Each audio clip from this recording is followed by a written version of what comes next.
Testing, 1 million, 2 million, 3 million. Well, you can always hear that anyway. When I came down today, it's been 54 years since I drove down what was then the Highway 6, the Cornhusker Highway, to come to Lincoln to school. And even then, there was a lot of nostalgia attached with it because my father had attended the University of Nebraska in the 1920s. He was editor of the Daily Nebraskan, and one day a young woman from West Point, a student, came in to apply for a job as a reporter on the Daily Nebraskan, and my father not only hired her as a reporter, but he married her shortly thereafter. So both my parents attended here. My grandfather on my mother's side was here in the 1890s, and so a lot of good things have happened to me because of the University of Nebraska. I received a terrific education here. I was telling the dean the most valuable thing I learned here, but I learned a lot, but the most valuable was accounting, and we had a wonderful professor named Ray Dean. There may even be something named for him down here, isn't there? Yeah, he was, I'd been to the Wharton School, I went to Columbia Graduate School subsequently, and I took a lot of accounting courses, but by far the best instruction I received in accounting came from Ray Dean, and there's nothing more important. People ask me what they should take in business school, or even if they don't go to business school, what they need to know before getting in business, and I tell them, you have to understand accounting. It's the language. I mean, it's like being in a foreign country without knowing the language if you're in business and you don't understand accounting. So you want to get as comfortable with that as you are with the English language. It's made me a lot of money because I listened to what Ray Dean had to say 53 or 4 years ago, and have been able to understand what I was seeing on pieces of paper, what that told me about businesses, and the limitations of what it told me about businesses. But that's the way we invest. Yesterday I was in Knoxville, Tennessee, and we bought a company. We agreed to buy a company called Clayton Homes about a week ago. It's a big company in the manufactured home business. We agreed to pay $1.7 billion for it. I made that deal over the phone without ever meeting the people there, but I had seen enough through reading 10Ks, 10Qs, annual reports, but looking at figures, what they tell me in terms of the kind of people even running the place, the kind of accounting decisions they make and so on. I was able to make that $1.7 billion transactions over the phone. Yesterday was the first time I met the people, and their board of directors had actually approved the deal a week earlier. So it's, I couldn't have done that if I hadn't have, had a great time at Ray Dean's class 53 years ago. So if I'm going to tout one thing, aside from this particular leadership class, of course, if I'm going to tout one thing, I would tell you that get comfortable with it. It may not happen the first week or the first month in the class, but get very comfortable with accounting. So I run into CEOs periodically who really don't understand it. They try to bluff their way through, and you can see it in their faces. They're frightened almost when somebody hands them a balance sheet or an income statement. They really don't know what it means, and they have to count on somebody else. And that's something you shouldn't count on. We make all our acquisition decisions ourselves. We don't call in consultants or anybody. We don't call in investment bankers, much to their disgust. No investment banking fees in the Clayton Homes deal, because it's my responsibility running Berkshire to understand enough about our acquisition decisions to make them based on the numbers that I see and what I see there. This course, however, is about leadership, and I'd like to talk just for a minute about that, and then I'd like to really talk about whatever's on your mind, and we'll get questions. But leadership obviously it's a very simple thing in concept. My job as the leader of Berkshire Hathaway is to have visions and goals for the company overall with a long time horizon attached to them, and then to get those goals accomplished through other people. That's what it's all about. I can't do it myself, so I have to know where I want us to get to. I have to see over the next mountain if possible, but then I have to get a lot of other people to look over that mountain with me and really do the job. I mean, they are the ones that get it accomplished. So it's getting things done through other people. Now, Berkshire is like many large corporations in certain ways, but it's really quite different in many ways. We have over 150,000 people now working for Berkshire Hathaway in dozens of companies throughout this country primarily, and even abroad a little bit. We have exactly 15.8 people in headquarters, and Deb Ray came down with me today, so we've only got 13.8 there today, and we're probably working just as well with those 13.8 as we would if Deb and I were in the office. But that's an unusual organization. I mean, we have dozens of operating managers, CEOs of their businesses, out there running them today, and they do it without any direction from the home office except for one very limited piece of direction that I give them, which I'll get to in a second. But we have these people, and they're an unusual group of people running these businesses because most of them have sold their businesses to us, and they're very, very wealthy. 3/4 of our managers do not need to work financially. They have no reason financially to work.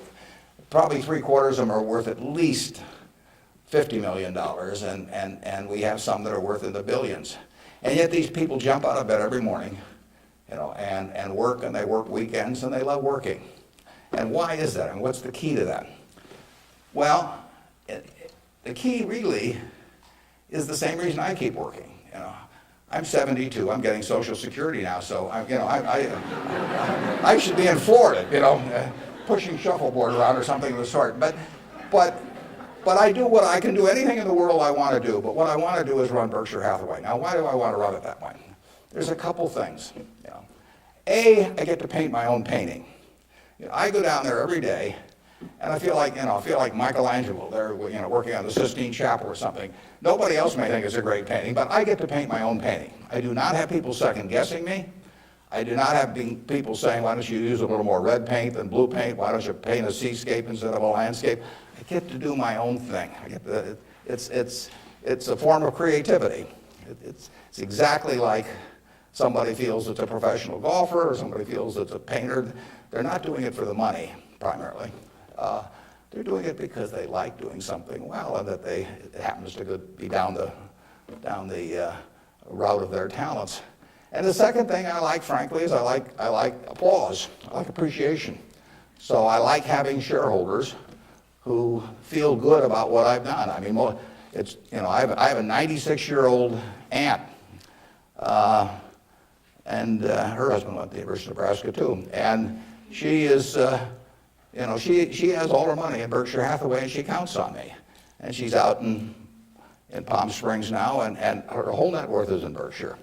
And I've got cousins, and I've got everybody in our family has got all their money in Berkshire. And so those people are counting on me, and that's kind of fun to have something where you can actually deliver for other people and change their lives in positive ways. As a matter of fact, we had a couple that nobody had ever heard of up until a few years ago, the Othmers in New York. They came from Omaha. Don Othmer went to Central High.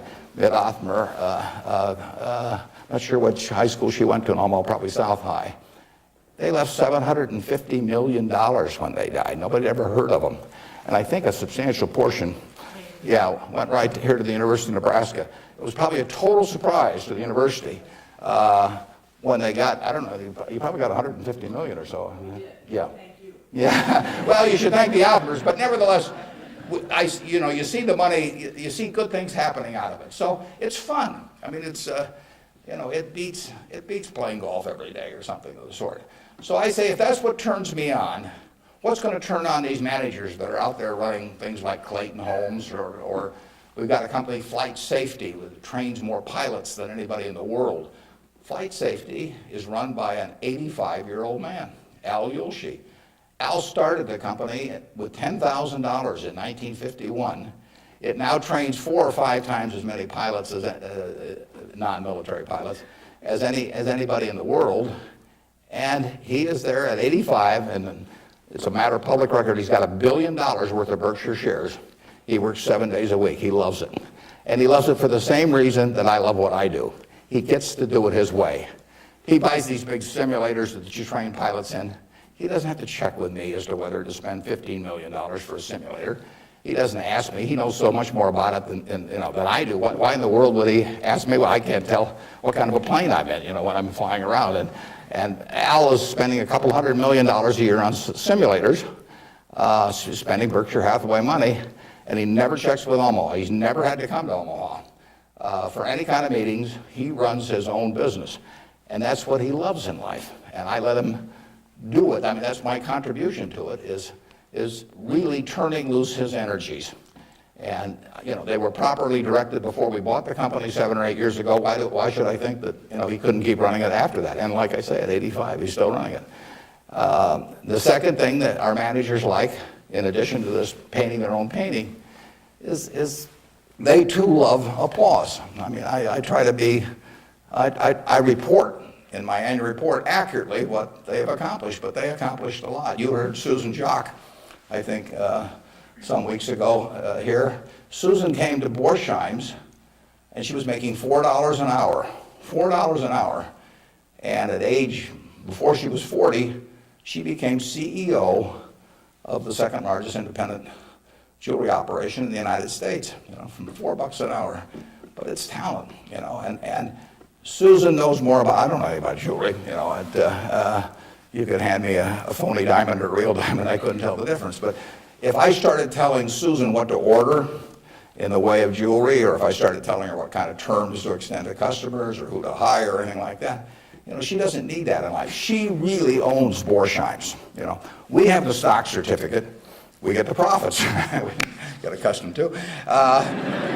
But it's her baby. It's her baby. She decides, everything about that place. And so it's her creation.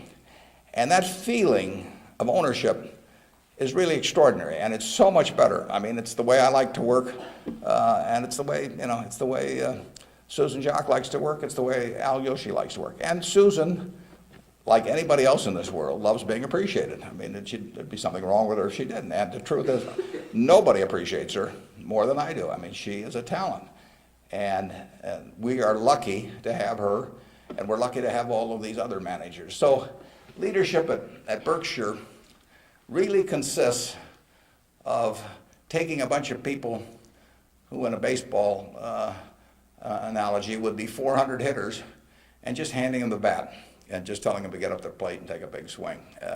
There's very little to it beyond that. One thing I do is I send them a letter. We don't have meetings in Omaha. Some of our managers, there aren't any meetings, and there's no catechism or anything else. Once every 2 years, I send them a letter. This is it. Roughly one and a half pages or so. The only instruction they get from us. They don't send budgets to us. We don't care about those. Some of the companies use budgets, some don't use budgets. We adjust to them. Some of the managers I talk to a couple times a week because they like to talk frequently. Some of them I talk to literally once a year because they don't like to talk to me. And whatever, it's up to them. I adapt to them. The only thing I tell them, and this letter, which went out January 20th, 2003, it says it's been 2.5 years since my last memo. Now, how many big companies do you have? The managers out there have been 2.5 years since they've heard from the home office. It's been 2.5 years since my last memo. Here are a couple things to keep in mind. And number one, and this is number one every time, this doesn't change. It won't change 2 years from now or 4 years from now or 6 years from now. Number one, we can afford to lose money, even a lot of money. We cannot afford to lose reputation, even a shred of reputation. Let's be sure that everything we do in business can be reported on the front page of a national newspaper in an article written by an unfriendly but intelligent reporter. In many areas, including acquisitions, Berkshire's results have benefited from its reputation, and we don't want to do anything that in any way can tarnish it. Last year, Berkshire was ranked by Fortune as the 4th most admired company in the world. This year, we were 3rd in the United States. They just published it. It took us 37 years to get there, but we could lose it in 37 minutes. And that's the message. I mean, we can lose money. It does, nicer to make money, but we'll figure out ways to make money.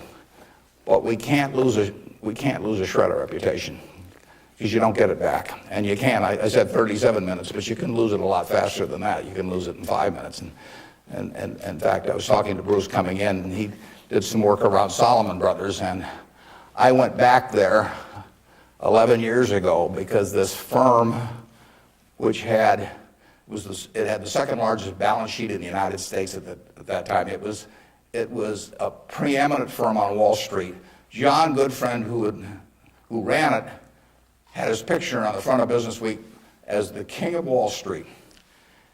And in late in April 1991, he made a fateful decision. It was reported to him that an employee down the line had flim-flammed the U.S. Treasury, had broken some rules, tried to play games with him. And John did not report that fact to the Treasury or to the Federal Reserve or to the SEC or to anybody else. He didn't do anything wrong himself, but he got behind the curve. He didn't report it. The president of the company, Tommy Strauss, didn't report it. If you saw that Katie Couric show on Sunday night on the Central Park Jogger, Tom Strauss was on there, but Tom Strauss ended up losing he was president of Salomon Brothers. John was chairman, John Goodfriend. They didn't do anything. They dawdled. And after a few weeks, the same guy that had committed the terrible acts earlier, on May 15th, he did the same thing again at a Treasury auction. And now they were in this terrible pickle because they had known about this on about April 28th, that this guy was a bad actor, and they hadn't done anything. And now on May 15th, he does the same thing again. And now if they go, they start feeling if they go and talk about it, the people will say, well, why weren't you in here before? So they just kept trying to shove it out of their mind and do other things. And it came within inches of destroying the firm. It destroyed their careers. I mean, John Goodfriend had spent 30 years in Wall Street and had a fine reputation. The king of Wall Street was brought down by one simple act of omission. All he had to do was pick up the phone. Jerry Corrigan was head of the New York Fed. He had to pick up the phone and say, Jerry, you won't believe this, but this crazy guy in our Treasury Department, a fellow named Mosier, has just done this thing, and I'm terribly embarrassed, and what can we do to make it right? I mean, and Jerry Corrigan, being Jerry Corrigan, would have turned red in the face and gotten very mad and issued a lot of language I couldn't repeat here, but in the end he would have said, thanks for calling and telling us about it immediately, and we'll slap a fine on you or do whatever is appropriate. And the next day, the firm would have gone on fine, but John Goodfriend, actually, a perfectly okay guy, but he didn't act when it counted. And Tommy Strauss, who was number two, the same way. And later on, they were fined and in a certain way kicked out of the securities industry. And Salomon barely survived. 8,000 employees around the world had their future in real jeopardy because of that single act. So just apply the newspaper test. That's what I tell our managers. I could have a 1,000-page book of ethics. I could have all kinds of rules and hundreds of, but in the end, just all you got to do is think about, do you really want what you're doing put on the front page of the paper tomorrow to be read by your parents, by your spouse, by your kids, by your neighbors, by your coworkers? And if you're embarrassed about it, just forget about it. You're all going to do well financially. The nice thing about it is, you live in America in the year 2003. You don't live in Bangladesh. You don't live in America, of 1790 when it would. You live in a society which has a GDP of over 10 trillion, and you can just pick up the crumbs and you're going to do great. You've all got the qualities. It takes three qualities essentially to do well, and extremely well actually in this country. It takes intelligence. It takes energy, and it takes integrity. Now, everybody in this room has the requisite intelligence. You wouldn't be here if you didn't. I mean, it doesn't take 180 IQs, although I'm sure you all have those. But it takes reasonable intelligence. You're getting a great education. You've got the energy. That's why you've shown up in school. And it takes integrity. And I say, if you don't have integrity, we don't want to hire somebody that's got intelligence and energy if they don't have integrity. We'd rather hire somebody that's dumb and lazy if they don't have integrity, because they probably will never get around to cheating us or doing something. Last thing in the world I want is somebody that's lacks in. Mosher had intelligence and energy at Solomon. He was head of the government bond trading thing, and he had lots of intelligence and he had lots of energy, and he went to jail, and he almost brought down the firm. So, and integrity is absolutely an option. You may not be able to throw a football 60 yards, and you may not be able to run the 100 in 9.8. You may not be able to sink 3-pointers but you can choose where you stand on the integrity scale. You weren't born wired one way or the other. That is an absolute choice you make. And the heroes I've had in life have been the people that I felt stood out in that respect. My number one hero was my dad, but I've had other heroes, Tom Murphy, Ben Graham, people like that. And the reason I admired them was not because they were the smartest people in the world, although they were plenty smart. And it wasn't because they made the most money. That meant nothing. It's really because I felt they were the classiest people that I ever met in my life. I mean, I saw them behave over year after year after year in a way that I could write their story on the front page of any newspaper, and even in an unfriendly tone, and I could not do anything that would embarrass them in the least. They behaved extraordinarily well. And having the right heroes, is terribly important. You tell me who a 10-year-old's heroes are, and I can give you a pretty good prediction about how they're going to turn out. You want to choose your heroes very carefully, because you're going to look like them at some point, and you're lucky if you've got the right ones.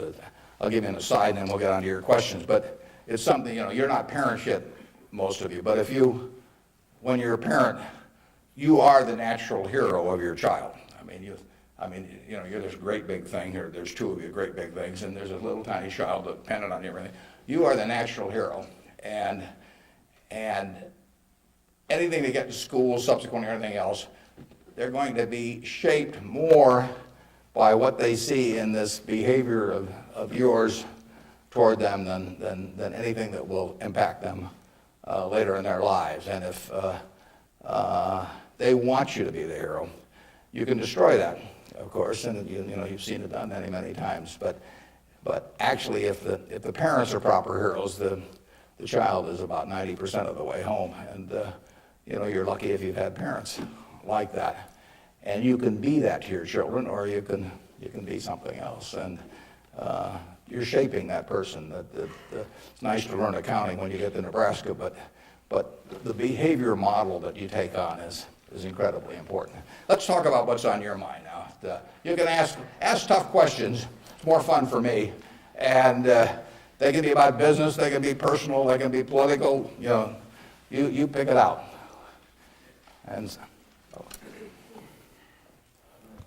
Good morning. When you were rejected from Harvard Business School, is obviously somewhat of a failure in your mind. How do you adapt to your failures in life to make you more successful? Yeah, well, that's a very good question. How do you turn failure into a plus? And it's true. When I was at the University of Nebraska, one day I was reading the Daily Nebraskan, and it said in room 300 or something, at 3 o'clock, there will be this panel of 3 professors here at the university, and they're going to award the Nathan Gold Scholarship. I don't know whether you still have that around. And at the time, it said it would give you $500 to go to the graduate school of your choice. I don't know whether it's changed in amount, but that was it. So I read this, and I went there to this room at 3 o'clock that day, or whatever it was, and I walked in the room, and there were the professors, and I was the only student that showed up. It really got to them. They were stuck. They kept waiting and looking at their watch and hoping there would be more candidates, but no one came in. So I won $500 by default. And those are usually my biggest triumphs when nobody else shows up. And so here I was. I had $500 to go toward it wasn't limited. It was any graduate school for a master's degree. So I applied to Harvard. My dad wanted me to. And I shortly heard from Harvard. And they said, go to Chicago and meet this fellow who interviews applicants from the Midwest. So I got on the train, and that's what you did in those days, and I spent about 10 hours on the Burlington going to Chicago. Then I transferred to another little interurban train to go up to this country day school where this fellow was the headmaster, and he was the big interviewer for Harvard. And I got there, and after about 10 minutes, he said, better think about something else. But, he come back later on. I was 19 at the time, and I looked about 12, and I acted about 8. So it was not a great combination. So he said, forget it. So I took the little interurban train back to Chicago, and I took the 10-hour train back to Omaha. And all the time I'm thinking, what do I tell my parents? It's kind of embarrassing. But it was the luckiest thing that ever happened to me. Because if I'd gone to Harvard, I would have gone to a 2-year business school. I instead applied to Columbia, where I could graduate in 1 year and get a master's degree. Luckily, that by the accident of it and being in the Nebraska National Guard, which did not get called up for the Korean War, I missed going in the Korean War. I got to meet Ben Graham, which had an enormous effect on me subsequently. And I probably got my wife that way because she was going to Northwestern. And I was able to put on sort of a full court press because I got out in 1 year. And otherwise, she'd have met some other guy. I mean, I got her before the competition showed up. And so it worked out wonderfully. It couldn't have worked out better. And that's been my life, basically. I mean, things, you will get some disappointments,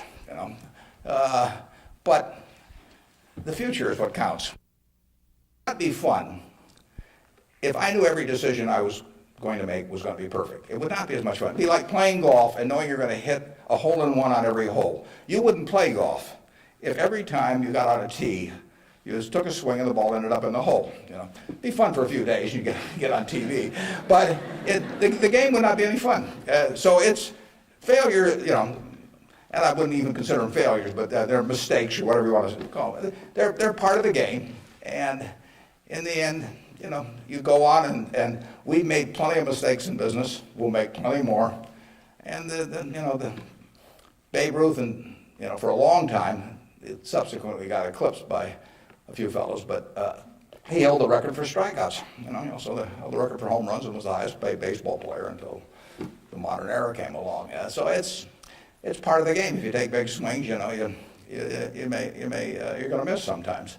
But the Harvard thing, you'll get a kick out of this. They invited me back to the 25th anniversary of this class to talk to them, and I went back. It was kind of embarrassing because this was the 25th reunion, and the class was talking about the next 25 years to these alumni that were back after 25 years. And my job was to talk about the next your financial future in the next 25 years. This was in, whenever it was, in the mid-70s. And right before me on the program, Masters and Johnson were talking about the next 25 years of their sex lives. So nobody stayed around for my talk. But that night at the alumni meeting, the fellow who was president of the class stood up and said, we're big enough to admit when we make mistakes around here, and we turn this guy down and throw him back in the water. And so now we'd like to make him an honorary member of the class. So they did it, and they voted, and everybody voted for it. And I stood up and I said, I recited the story that I told you. And I told him, I said, at the time I was kind of philosophical about this. I was young, and maybe my grades weren't that good or something. And so I took the rejection kind of well. But I said, now that I've met the people that got into class, I'm really sore.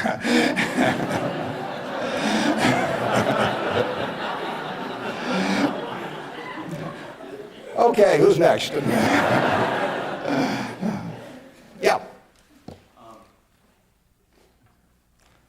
You can ask it, I'll repeat it. Okay. Yeah. I guess my question to you is, after you're dead, how do you want to be remembered, and how do you go about in your daily life ensuring that you're going to be remembered in that way? Yeah, well, really, I only want the minister to say one thing at my funeral. If he gets up there, and they play a few little hymns and everything, Maybe they'll play there is no place like Nebraska. That'd be great. I just want him to stay up there and say, my God, he was old. You know? I'll settle for that. But the truth is that to some extent Berkshire is my creation. So I would like people, to the extent that people regard that well, that's what counts. I mean, that's my painting. And I hope that people look at, I've been running it out for almost 38 years, just about 38 years exactly, and it means I only got another 30 or 40 to go. And I hope that we have done some things differently than other corporations. We've operated on a different model. And I hope two things about it, actually. I hope, A, that people realize that model works and why it works and so on, because it does conflict with certain management theory over the years. And secondly, the important thing is that it lasts well beyond me. I was down at Walmart 6 months ago and talked to their management group, and I had a great time. What is really astounding, I voted for Walmart as the most admired company in the country last year. That's where my vote went. It was astounding what Sam Walton built, starting in Bentonville, Arkansas with a pickup truck, taking on J.C. Penney and Kmart and Sears and all of these people with no money, no real estate, no preference with vendors, no credit card lists, anything. He just took them on, and of course he just ran away from them. But the really impressive thing about Walmart is that Sam died about 11 years ago, and there had been no momentum lost. I mean, what he instilled in that company, nobody else could have built it like Sam, but David Glass first and Lee Scott now as the CEO, they have kept that company with its special culture going at full steam ever since. And that's really what I hope happens with Berkshire, and I've tried to think about ways to make that happen. But the real test will be if 10 or 20 years after I die, that the special culture that I think is part of Berkshire is not only just as strong as ever, but even stronger. We have a situation at Berkshire where in 38 years, we got all kinds of CEOs out there running all kinds of businesses, 3 or 4 of them in Omaha. We have never had one CEO ever leave us, period, to go someplace else. I mean, I don't know that there's any place like that in the country. So it's been and we've never issued a stock option. You read in the papers that you got to have stock options to attract quality people, all that sort of thing. I mean, we've never had a share of them, and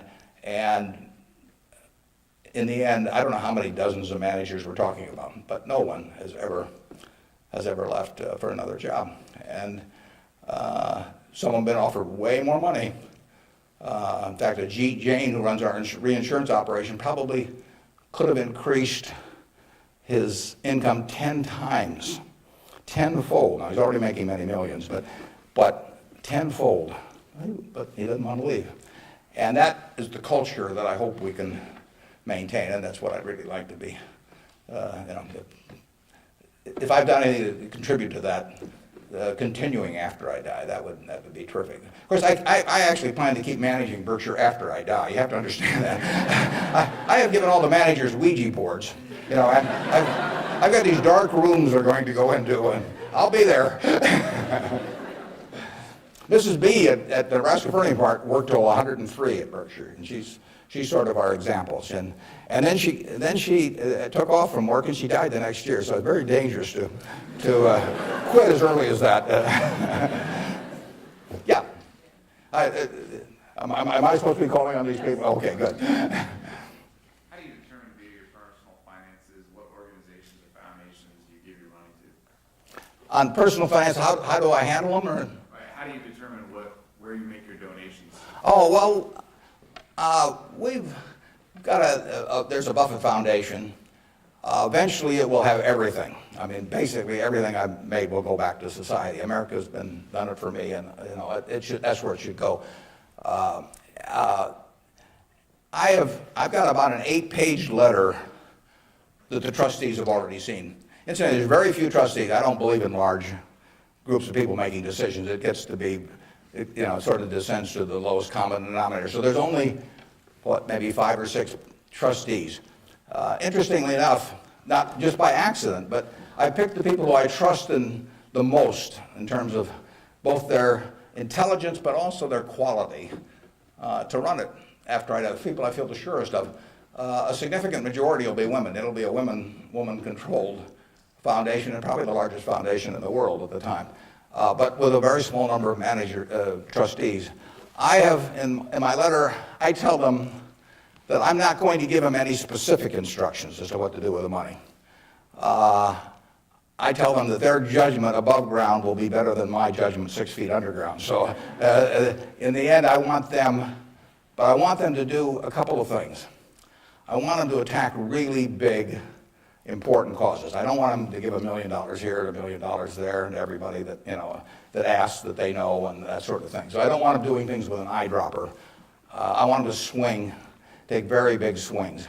And then I want them to measure what they're doing by the importance of what they're doing as contrasted to the natural funding constituency for that. Now, taking the health field, I mean, you got the National Institute of Health spending billions and billions of dollars. You got all kinds of money going into medical research. It'd be crazy, in my view, for the Buffett Foundation to be engaged in medical research. It's not that the subjects isn't important, but there's already a huge funding constituency. It would be crazy for the money to go to Harvard or something of the sort. It isn't a fine educational institution, but you've got all of these people that give money to Harvard, and they've got a rich alumni base and all of that sort of thing. So I want the combination of a terribly important program and the lack of a natural funding constituency. Well, where do you find that? You find that with unpopular causes to quite a degree. Rockefeller felt somewhat the same way. It's interesting.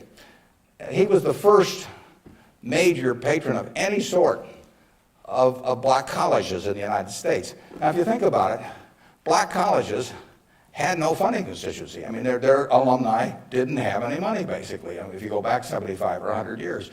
So there wasn't any money coming in. People didn't, they didn't build great businesses and then leave tens or hundreds of millions of dollars to the institution. And it was self-perpetuating. And so Rockefeller stepped in and he took a group of black colleges and funded them in a very, very big way. And I admire that kind of a decision enormously. Otherwise, nothing would happen. And that's what I hope the trustees of the Buffett Foundation do. I was with Bill Gates last week, and I consider his foundation, he and Melinda together, because they're equal partners in it, I consider their foundation to be the most logical big foundation in the world. They're giving away about $1 billion a year. Now, Bill said to, and Melinda said to themselves, how do we save the most lives per dollar spent in the world? And they decided that in certain major medical areas, that what was being done abroad in many countries was zilch in terms of these things that were easily preventable by vaccines or various other things. And they decided they could save huge numbers of lives per $1 billion spent. But they'd be spending it, in places like India and Africa, where they would get no credit in the United States. I mean, no buildings with their name, no nothing. But that was their metric. And that's Bill's sole metric. I mean, he doesn't want to talk about, you can go to him with some proposition to stick his name on something, for $50 million. It doesn't interest him at all. It's a totally rational one, and he pours himself into it. He has educated himself on medicine, and particularly medicine outside the United States, in a way that I've never seen anybody. And I've got good news for you. This you should write down. On May 2nd, on public broadcasting, there will be a program where Bill Moyers is interviewing him, and Bill explains his philanthropic thinking. And I went there. It was taped at Columbia University, and in fact, you may even see me in the audience sitting next to Melinda. But it's going to be a great program. They took about an hour and 20 minutes, and it's going to get edited down to 56 or 58 minutes. But you will hear as cogent an argument for rational philanthropy on that program as you'll ever hear in your life. So it's interesting. That program came about because about 2 years ago, I asked Bill a question at a group I get together, something akin to what you asked him. I asked him to talk about the evolution of his philanthropic thinking. And there were a group of about 60 of us there, and he talked to us, and I mean, it was a fabulous talk. And I said, you got to get that out in the public domain somehow. So this thing with Bill Moyers does that. If I die tonight, all my Berkshire shares, which are 99% of my net worth, plus go to my wife. She dies first, hers go to me, and then it all goes to the Buffett Foundation. And it will then be active on a very big scale, and those are the guidelines. And who knows what those problems will be.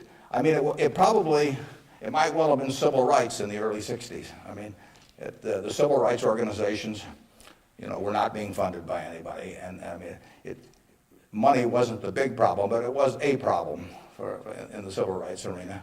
And there was no natural funding constituency for that. It was a very important issue, but it was an unpopular issue in many respects.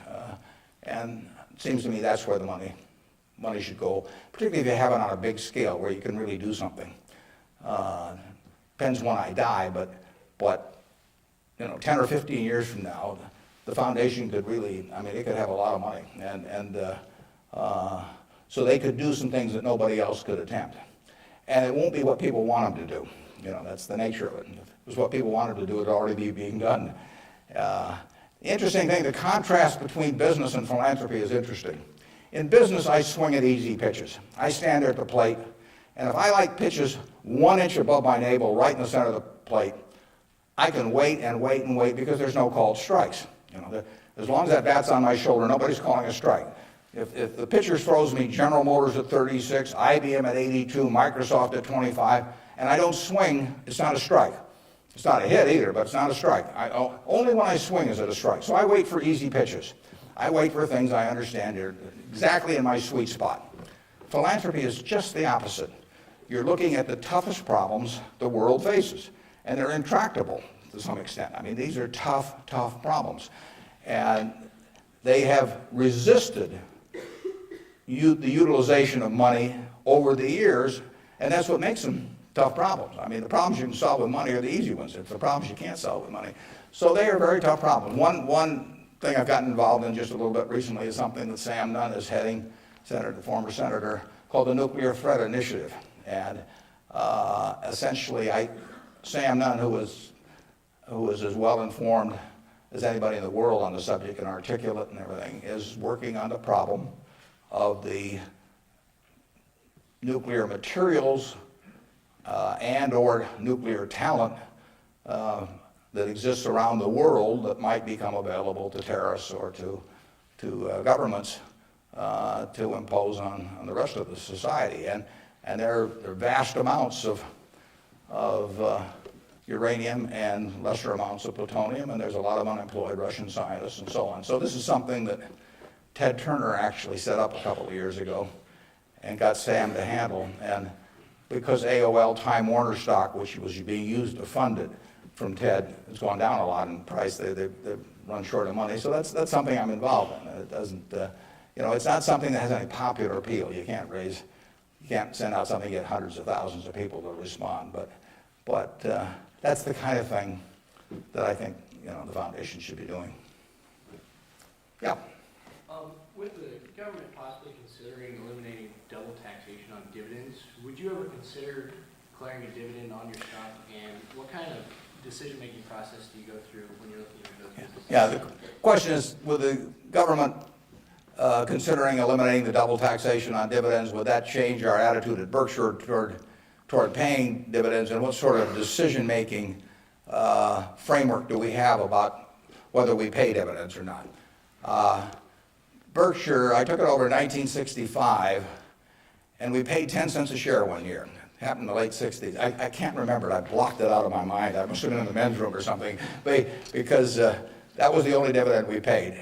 The determination is very simple on dividends, is can we retain $1 or $1 billion, or whatever the amount is, of earnings, and have that dollar become worth more than $1 in immediate present value. Now, even though it may not get used for a few years or something of the sort. In other words, is that dollar worth more than $1 if kept in the business? Forgetting about taxes entirely. Let's assume a total tax-free society in terms of dividends. And the answer to that so far has been yes. We have kept the dollars that we've earned and we have created more than $1 of market value for every dollar we've retained. And as long as we can do that, it's silly to pay out $1, even if it's not taxed, and put it in my pocket, where it's still only worth $1 if I can create more than $1 worth of value in the stock. So we have done that now for a lot of years. It doesn't mean we can do it forever, but we've done it for a lot of years, and that is the test. And you will find in the back of the Berkshire Hathaway annual report, which we'll be glad to send to any of you, it's on the internet also, but you'll find in the back of the Berkshire report something that isn't in any other report that I know of. It's something called the Economic Principles of Berkshire Hathaway. That's been in the report every year now for at least 20 years. And those principles don't change. That's why they're principles, and it's why I'm willing to lay them out. I mean, if I act in conflict with those principles, I expect the owners to, to call me on it. But I look at the investors in Berkshire as my partner. Now, I'm the managing partner. They can't, because I own so much stock, they can't do much about me. So they ought to know what the game is if they join us. And that doesn't mean everybody wants to join us, but they ought to know what the rules are. Just as if you and I were starting a partnership and I was going to run it, you'd want to know, how we were going to conduct business and what my thoughts were and what my time horizon was. Would we ever sell? Would I make distributions? All that kind of thing. So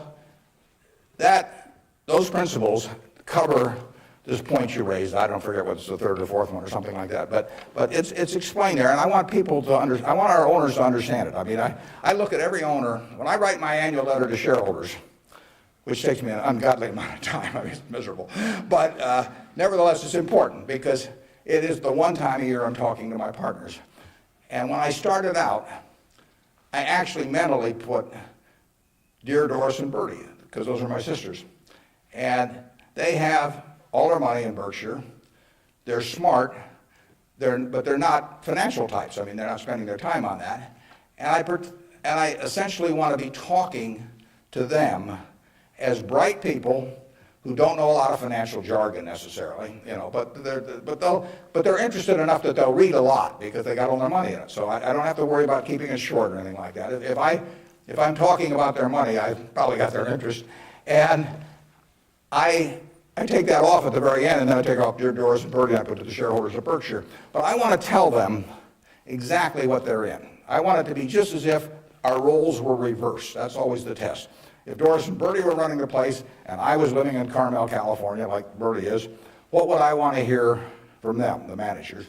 And one of the things I'd want to hear is just exactly the question that you asked. What is your attitude about distributing money from the company? Because I get to make that decision along with the board of directors, and they don't. And some managements withhold money that really belongs to their owners because they like building a kingdom. Some of them, do it out of fear or anything like that. I think I'm doing it for a rational reason, and I want to explain that reason, but I tell them how to test me on that too, because I think I should be tested. And it's a very important relationship that really has deteriorated over the years, in my view, between management and owners. I mean, you've seen in the last 10 years a slippage, in my view, of the behavior of American CEOs. I mean, obviously, all kinds of exceptions, but it's very interesting because they're not crooks or anything, most of them. There's a few, and they've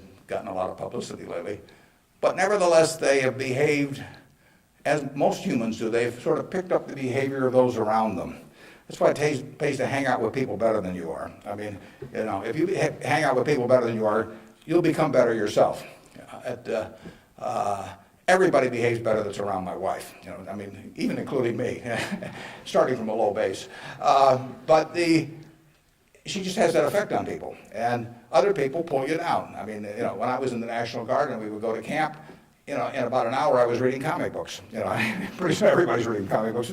The language, every other word becomes some form of profanity. Everything. You just sink. Well, what happened to American CEOs in the 90s is that the behavior, the situational ethics, sort of caused behavioral norms to sink.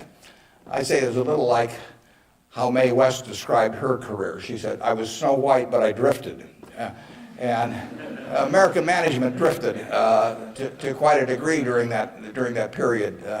I think it's very important what that relationship is. People have given you their money at Berkshire Hathaway or any other company, and I'm a trustee for them in effect. And then the question is, they ought to, since I control the place, they ought to know the yardsticks. So if you do go to our website, go to the back of the report, and there's something that says economic principles, and we try to discuss everything that's important. And I tell them I'm going to put them in there every year so that they can, they can hold me accountable. Yeah. You talked quite a bit about flexibility in your many different companies and so forth. If you could elaborate a little bit on the personal qualities and professional qualities that you look in those executives that you place in those companies. Yeah, and the question is about the personal qualities we look for in the executives we place at our various companies. The first thing is we don't usually place them. I mean, they come with them. We don't have anybody to place. So I have the problem occasionally, if somebody dies, or to replace a CEO. But most of our CEOs came with the deal. Clayton Homes, which we're buying, comes with Kevin Clayton running it. We will put no one in there. He will run the place just as before. But in terms of the personal quality, when a seller comes to me with a business, whether it's Clayton or any of the others, Ike Friedman at Borsheim's, Mrs. B at Nebraska Furniture Mart, when they come to me, the first question I have to ask myself, because I'm counting on them to run the place, I have to decide, do they love the money or do they love the business? Now, there's nothing wrong with liking the money. I mean, they all like money, but they've got to love the business. They've got to have a passion for it. Because if I give them a whole bunch of money and they love the money and they don't love the business, no matter what they tell me, 6 months from now they'll be gone. I mean, they'll just all of a sudden say, why am I getting up at 7 in the morning just so I can send a lot of money to Omaha? I mean, it won't work. So they have to love the business. I mean, I want people with a passion for the business. I used to say that I had a one-line employment form, one-question employment form. The question was, are you a fanatic? If you answered yes, you got the job. Because I want somebody who's fanatic about their business. I mean, you want people that love teaching if you're in a classroom. If they don't have the passion for it, it doesn't work very well. So now, if they've got the passion, and our managers do, but not everybody would. The financial operators don't. We've never bought a business from an LBO operator, a financial operator. They don't give a damn. I mean, all they want to do is make sure your check clears, and they're gone. And it isn't going to work if we try to buy from them. So we buy from these people who love their businesses. And then really my job is just to make sure that I don't mess it up and create conditions that cause them to quit loving it for some reason, because they come in loving it. Only I can mess it up. And they care about being treated fairly on compensation, but they don't measure it against everybody else. They don't have a lawyer they're negotiating with me. I mean, I don't have a compensation arrangement with any of these managers that can't be put in one paragraph. And then I go to other companies where they have a lawyer come in and there's 80 pages, and it tells what's happened, how much they get paid at severance if they end up going to jail. And I won't deal with somebody that thinks that way. And that's fine. There's a self-selection process in terms of who comes to us. There's this invisible filter out there that causes the Claytons of the world, the Al Yoshis of the world, the Ike Friedmans of the world, the Mrs. B's of the world to come to us. When I made the deal with Mrs. B in 1983, Mrs. B had another offer from somebody else that was somewhat higher, and she just said, I don't care. She only owned 20% of the company. She had 4 children, they each owned 20%. She told them, I'm selling to Mr. Buffett. She always called me Mr. Buffett up till when she was 104. In fact, when I'd walk in the store, she'd say, here comes my new young boyfriend, which I don't get that a lot of places, I can tell you. But she built this thing. She came over here in 1921 or 2. She landed in Seattle with a tag around her neck. She couldn't speak a word of English. Said Fort Dodge, Iowa. She couldn't communicate. She just had the tag. The American Red Cross got her out to Fort Dodge. And for 2 years, she got no place because nobody spoke Russian or Yiddish, actually. And so she moved to Omaha just to be around some other Russian Jews who she could at least talk to.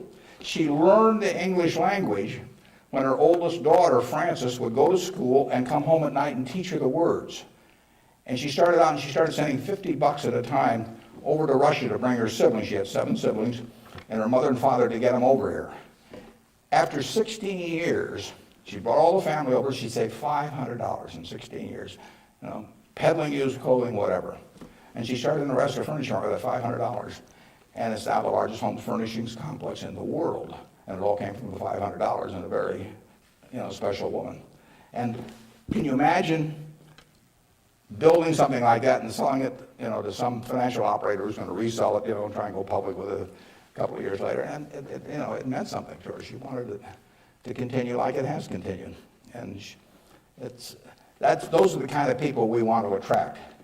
It isn't so much me selecting them, it's them selecting Berkshire. I mean, that's the key. And frankly, we've gotten to that position in this country where the people that do care about their businesses, good-sized businesses, there's no second choice besides Berkshire. We get them. They come to us. We had a woman, Doris Christopher, come to us last year. Doris Christopher, in 1980, had 2 little girls, lived in Chicago, lived in a probably $20,000 house. And she and her husband both worked. She's looking for something to do to make a little extra money. She thought about catering and decided that it would take her away from the kids too much. So she decided that what she knew best, though, was she'd been a home ec teacher. She knew cooking. And she knew the kitchen and what was useful to people. So she borrowed $3,000 on her life insurance policy. That's all she had. She went down to the merchandise mart in Chicago and said, what's the least amount of this utensil or that utensil a manufacturer would sell? Usually a dozen. And she took them home. And then she had the idea that she would hold these parties, essentially, in people's homes. And so she arranged with a woman in suburban Chicago to hold the first party. She almost turned back. She started driving there. She thought, they'll laugh at me and I'll knock the stuff over and they won't buy it. What you do. She's very unsure of herself. But she went there. She sold, I think, $175 worth of goods that night. She sold me her business last year. And that business made $140 million pre-tax from this $3,000 investment. That woman had a passion for her business, and she understood her customer, and she loved her customers. She loved the people that worked with them. She got 67,000 associates. It's called the Pampered Chef. Some of you may have been to a Pampered Chef party. And almost 1 woman out of 10 in the United States bought something from us last year. And now, unfortunately, I have to acknowledge that she probably didn't understand accounting that well, but she understood her customer and she understood people, and she likes people. I met her one time, but when she wanted to sell her business, there wasn't anybody else to sell to as far as she was concerned. She came to Omaha. We made a deal in a few minutes. We made the compensation deal took us 15 seconds. She's running the business. I've never been there. They're in Chicago. I hope they're there. I mean, we paid a lot of money for this. I mean, someday we'll buy a business and there'll just be some guy in a closet someplace saying, what figure shall I send Warren this month? But I've never been there. I've met her and I've seen the results of what she's done, and she is in love with the company. Yeah. How do you intrinsically value the businesses that Berkshire acquires? How do I value the business that Berkshire acquires? Well, the first thing I have to decide when somebody calls me is valuing this business within my circle of competence. I don't know how to value Microsoft. I don't know how to value Oracle. I mean, if Larry Ellison calls me or Bill Gates calls me, and they don't. But if any of those, I don't know, or biotech or anything, I wouldn't know how to value it. I just, I'd wish them well and tell them, I think it's worth twice as much as they think it is, but I'm just not in the mood to buy today. I don't know. So it has to be within my circle of competence. My circle of competence is, businesses I can understand. And when I say understand, I don't mean understand how to use a computer or not use a computer in terms of a computer company. I mean understand what the economic characteristics of the business are and what the company's really going to look like in 5 or 10 or 20 years. Bill Gates will tell you that if he were investing, he would buy Berkshire rather than Microsoft because it's so much easier to understand what our businesses are going to look like, whereas he's in a business where you're going to really have to be doing things differently over time. So I know that Wrigley's is going to be the #1 chewing gum in the country. I know Snickers is going to be the #1 candy bar in the country 10 years from now. It's been the #1 candy bar for 40 years. You don't have to be very bright to understand that when people lay out 50 cents for something that they stick in their mouth, that they're not about to experiment. I mean, we try to look at businesses we can understand. Now, I got a call a year and a half ago from a fellow, I never heard of him, in Denver. His name was Craig Ponzio. Craig called me up and never heard of him. And he said, I've got a business that's your kind of business, and I want to sell it. Here's the reasons. Happen to do with health. And although I don't pay much attention to the reasons. And he said, it's the leading company by far in the custom picture frame business. And he said, let me tell you why it has what I call durable competitive advantage. That's what I call durable competitive advantage. He said, let me tell you why it has it. He said, there are 18,000 people that frame pictures in the United States, little mom and pop operations. Every town, Lincoln will have a half a dozen, Alma will have a dozen, and they frame pictures. I go over to get a picture framed, I hand it to somebody, I say, I follow their judgment. I say, biggest thing I want is I want a good-looking frame, and I want it back soon. I want quick delivery. Well, with 18,000 people in that business and a zillion kinds of picture frames, nobody can carry a big inventory because they don't do that much business. I mean, it's not Walmart or something of the sort. Craig Ponzio graduated from a little school up in Wisconsin, went to work in a tiny little firm that made these things. 5 or 6 years later, bought the place when it was doing $3 million a year. Now does $300 million a year, and it totally dominates the wooden custom frame business.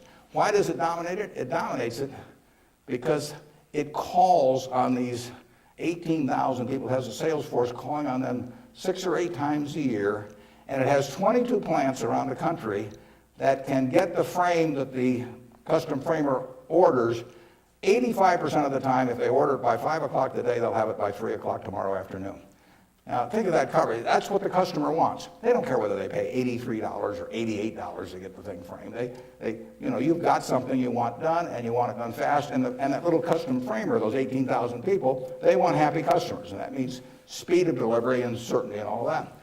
You couldn't build a distribution system to compete with us. I mean, just think of trying to build a distribution system starting from scratch that would take that business away from us. It can't be done. Well, Craig explained that to me in about 15 minutes. I'd never thought about the custom frame business, but I've framed pictures or had people frame them for me, and I understood the power of that. That was a Monday. I said, I think we can make a deal. So he came on Wednesday. He came at 9 o'clock and he left at 10 o'clock. We've had a deal. I've never seen him since. He got the money promptly thereafter. He wasn't going to come to the annual meeting last year, but his wife was sick. He'll probably come this year. He's a good guy. And no one can knock us off in that business. Every time I buy a business, I say to myself, if I had $1 billion and I wanted to go in and compete with these guys, could I knock them off? If you gave me $1 billion and you told me to dislodge Snickers as the #1 candy bar in the country, I don't know how to do it. If you tell me I got $1 billion and I got to make it, or $5 billion, and I got to make it so that Wrigley's, Spearmint, Double Mint, Juicy Fruit, all of those get knocked off the top-selling gum list, I can't do it. Now, if you give me $1 billion and tell me to knock off all the ladies' apparel shops in Lincoln, I'll make mincemeat of them very fast. I mean, I have a very good business myself, but I can destroy that. And the real test is, can some idiot with a lot of money destroy the business you've got if he decides to compete with you? And we try to buy businesses where no matter who comes along, they've got this durable competitive advantage. Those are the 3 words that count. And you can make that. You may be able to make that decision about companies that I can't make that decision about. They have to be pretty simple for me. But we buy things that, we have Fruit of the Loom underwear. Are people going to quit wearing underwear? Well, who knows? But we sell 44% of all the men's and boys' underwear that goes through Walmart and all of the mass merchandising chains. We've got the lowest costs around. Fruit of the Loom is a name that's been around since 1850 or 60. If you can buy 3 pairs of shorts from us, or 6 pairs or whatever it is, for $5.50 and nobody's going to sell them cheaper, why are you going to buy anything else? So we'll own that unless we mess it up some way. We've got a very potent advertising slogan there. We cover the asses of the masses. Sort of gets to it, doesn't it? Yeah, up there. Yeah.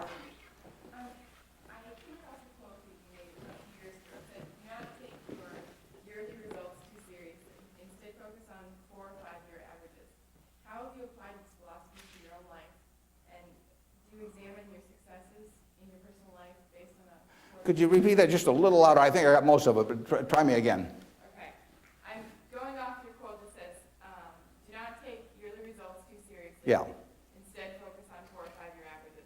How have you applied this philosophy to your own life? Okay, yeah, the question is, since I say 1 or 2 years doesn't make much difference in business, but longer term does, how do I apply that in my life? Well, I could probably give you some terribly philosophical answer on it, but the truth is I get up every day and just do what I love doing. And I want people around me to have good experiences, but the truth is I don't spend most of my time thinking about that. I mean, I spend most of my time thinking about what can I do to keep Berkshire going the way it has gone.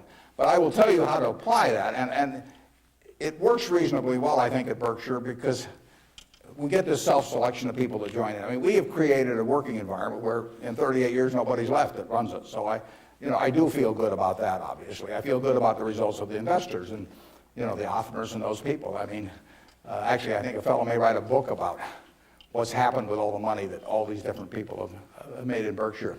But I'll tell you the test on that, and it's a terrific question, because when you get to my age, you will not measure how well you've done by how much money you've got. I can guarantee you that. You'll all do fine on money anyway. I mean, think about it. 7 hours a day, you're in a bed. You got exactly the same mattress I've got. If you don't, we'll sell it to you at the furniture mart. We're on a parity. I can't outdo you, in terms of my sleeping enjoyment. You can match it by buying this mattress, which we'll give you a special price on. Just mention my name. We eat at the same places, We eat at Dairy Queen, particularly if you're in my position because we own it. But we eat at McDonald's and Burger King, and when I leave here, I'll stop by a fast food place on the way. So our eating experiences are the same. We travel the same. I mean, I had a 10-year-old car up till about a year ago, and it just doesn't make any difference to me. They all work. We live in a place that's warm in the winter and it's cool in the summer, and we watch the Super Bowl on big screen TV. You do it, I do it. We dress more or less the same. I mean, I pay more for my clothes, but they look cheap when I put them on. So we're really on a parity. Yeah. So the money isn't going to be that big a deal. Everybody in this country is going to, with the intelligence this group has, the energy you have, you're going to do well. So what's the difference? What really counts? Well, I would say that you will measure. Health is enormously important, and that's a matter of a fair amount of luck. I mean, so I'm not shortchanging it. I'm just saying you can't do too much about that. But you will measure your success in life by how many, and extent, whether it's the people you want at 70 or whatever the age may be, you'll measure it by how many of them really love you, in the end. I mean, you can't buy love. I mean, it doesn't work. You can buy sex. You can buy testimonial dinners, you can buy your name on buildings, you can do all kinds of things. But the only way you get to be, love is to be lovable. It's kind of irritating, actually. If you got a lot of money, it'd be more fun to just write out a check for $1 million. So everybody, from now on loves me. But it doesn't work that way. And in fact, the only way is to be lovable. And I've got this friend who came out of Auschwitz and had at least one member of the family die there. And what is it now? It's 60 years later. She still, when she looks at people, it's a Polish Jew, when she looks at people, the question she asks herself in determining who she really trusts as friends, the one question in her mind is, would they hide me? Now, when you get to be 70, if you've got a lot of people that would hide you, you've had a successful life. I know people who have a tremendous amount of money, no one would hide. Their own kids wouldn't hide them. I mean, they really wouldn't. I mean, their business associates wouldn't, or anybody else. If it really came down to it, they don't have anybody's respect. They've got their attention maybe with money or something of the sort, but nobody loves them. And my friend Tom Murphy at Cap Cities TV, I mean, dozens of people would hide Murph. All kinds of people would hide my wife. Ben Graham, a lot of people would have. My dad would have had a number. And then, like I say, I can tell you people that everybody may pay homage to them, and the kids may put up with them and hope they don't change their will or something. But the truth is that nobody would hide them. And if you've got a lot of people that would hide you when you get to be 70, you will have had a very successful life. Okay, right in front. Throughout your life, what are some of your personal and career goals that you've set for yourself, and which ones have you accomplished, and which ones are you still going after?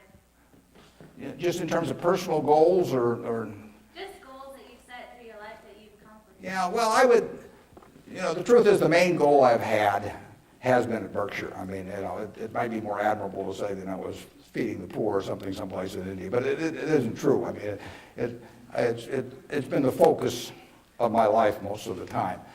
The money will be, I think, used for very good purposes later on. I don't use any real amount of it myself. But actually somebody else is going to do most of that, and I pick good people to do it. But, I've got 3 kids of which I'm enormously proud, and they like each other. They get, they do things together. They work, the family unit works extremely well. But my wife gets 99.9% of the credit for that. I mean, if you didn't turn out well under her, there's something really wrong with you. It's a life that's a lot of fun, but I do what I enjoy doing. I play lots of bridge on the internet because I like to do that more than anything else. I used to do way more reading. I do a lot of reading, but I used to just read all the time. Now I spend 12 hours a week on the internet playing bridge, and it's great. I will talk to the Microsoft Summit here in about a month, and I tell this group, and there's all these high-powered internet types, and I tell them, look, you guys are all failures because here I am, got all kinds of money, I've been fooling around with the internet now for 10 or 12 years. I spend 12 or 14 hours a week on it, mostly bridge, but I do, the Google searches, and if I'm writing a talk, I look up all kinds of information on it. I read the New York Times, the Wall Street Journal, 10 o'clock the night before, and all these things. And you guys are getting exactly $120 a year out of me. I mean, that is a failure. They have not figured out how to get any money out of me. And I gave them this talk last year, and this year I'm going to go back there and say, you've made no progress at all. It's $120 last year, it's $120 this year, and in between I've had 600 hours of enjoyment and learned all kinds of things. So I do enjoy, that. I enjoy that more than anyone. Now, when I was young, I thought I had a lot of money. I'd own a professional sports team, and I'd play golf all the time, maybe have my own private golf course, and all kinds of things. Just doesn't mean anything to me, I have something where 365 days a year, everything is good. I work around terrific people. One of them was here today that came with me, that drove me down. And I mean, I get to select the people I work with. That's a huge, huge luxury. I mean, literally, just think of if you had to work for a boss you couldn't stand, or work around people that cause your stomach to churn. It's just it'd be miserable. So the ultimate luxury really is doing something every day that you love doing with people that you love doing it with. And I've got that, by accident to some extent. I say if you take on a job just to make a lot of money and it causes your stomach to churn, and you go home at night and kick the dog and all that sort of thing, that's a little bit like marrying for money. It's probably a bad idea under any circumstances, but if you're already rich, it's crazy, right? I mean, if I marry for money, I would have my head examined. And what's it going to do? And so it is, and we're lucky in this country. I mean, we won what I call the ovarian lottery when we were born in this country. It's 4 times or likely you would have been born in China, just about as likely you've been born in Bangladesh. You're born in the greatest society in the world, so make the most of it and have a good time. Let's see, who's had, okay, up there. You 2 guys are next to each other, you can fight it out. What has, whether it be professionally or personally, kept you and your business in Omaha or in the state of Nebraska? Well, that's a good question. Why do I stay in Omaha? Well, I love it. And, my grandfather went to Central High, my dad went there, my wife went there, my kids went there, and now my grandchildren are there. My grandchildren say they have the same teacher that my grandfather had. But there's continuity, there's friends, there's all kinds of things. I mean, there's no disadvantage to being in Omaha. I mean, I like New York when I'm there. I've got a house in California, and I get around some, but I can't imagine anything better. I mean, You know, what doesn't it have? I have a home. I've never sold a house in my life. I have a home I moved into in 1958, so I've been there, 45 years or so. I'm 5 minutes from the office. I moved into the office in 1962. I've been in there 41 years. We've just gotten so we take a whole floor. It's taken us 41 years to where we can use a whole floor. Kind of discouraging. But there I am, 5 minutes from the office. Everything's easy. And it all works. I know I've known the doctors all my life. I've known everybody. I feel connected. My aunt taught in the public school system in Omaha. I named a scholar prize that I give after her. But I mean, it all means something. And I've lived in New York for a couple of years. I lived in Washington, D.C. for some years. I never felt that kind of connection at all. So, and there's absolutely no disadvantage. I get the same information. Actually, with the internet and Bloomberg and all of that, no one can get any information any faster than I can get it. And there's just no downside. And I think it's been a terrific environment for my kids to grow up in. I mean, my kids have grown up in a neighborhood, perfectly normal neighborhood. I mean, no fences around it, no golden ghettos or anything of the sort. They've gone to an integrated public school. School has probably had between 20 and 30% black students for 75 years. They have great teachers. I mean, I think that, part of education is a total life experience. And I think it's great that we have a good public school system in Omaha. If I lived in Washington or Los Angeles or New York, I'd have to send my kids to private school. I wouldn't want to do that. I'd do it because I wouldn't send them to a vastly inferior school just to prove some point. But the nice thing about it is I haven't had to make that choice in Omaha. I've got classy public schools, the same kind I went to 50 or 60 years ago. And they get more out of that experience, in my view. They have a better balanced view of life going through that experience than if I sent them off to some private school. I was with, actually, last week, there were 6 couples. Bill and Melinda Gates arranged it, and they had the headmaster of a private school in Seattle that Bill went to, and it's a classy school. But, I gather in terms of the public school system that you're making a conscious decision to hurt your kid if you don't send them to a private school if you can afford one, and that's why these people do it. And I don't blame them. I mean, I do the same thing. But the nice thing about it is that Omaha, and I'm sure Lincoln as well, and throughout Nebraska, we have kept a good public school system. And frankly, I think that's one of the most important things in America, because one of the things has made America what it is. Think about it. 1776, 3 million people in America, 300 million people in China. They had 100 times as many people. They had the same IQs we had. They had the same physical abilities and all of that sort of thing. They had a culture that went far back. They had lots of natural resources. We didn't know about it then because we didn't have oil and they didn't have oil, but we both had oil in the end. Coal, all of these things. Educational institutions that far surpassed ours at the time. And now we end up, 230 years later, we end up with, 36 or 7% of the world's GDP, from those 3 million people. Something about this system really works. Now, I think one of the things that works about it is we come closer to equality of opportunity than any major country in the world. But one of the keys to having equal opportunity is a good public school system.